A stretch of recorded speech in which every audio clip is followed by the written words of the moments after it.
নিবে না।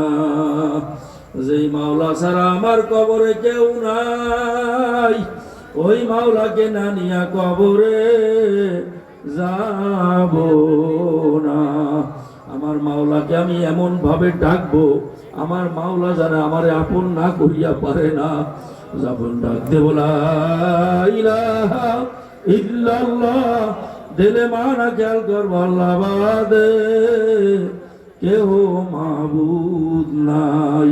যখন জিকির করবো ইল্লাল্লাহ, খেয়াল করবো আমার কলবে আল্লাহই আছেন। যখন ডাক দেব আল্লাহ, খেয়াল করবো আমার মাওলা আমার দিকে চাইয়া রইছে।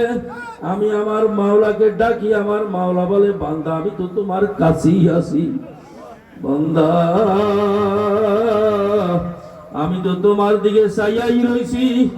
লাব্বাইকা আব্দি, বান্দা আমি তোমার কাছে হাজির, তুমি আমাকে বলাও কেন। একটু ভালো করে চক্ষুটারে বন্ধ করেন আর খেয়ালের সাথে ডাকতে থাকেন, লা ইলাহা ইল্লাল্লাহ, লা ইলাহা ইল্লাল্লাহ, লা ইলাহা ইল্লাল্লাহ, লা ইলাহা ইল্লাল্লাহ, লা ইলাহা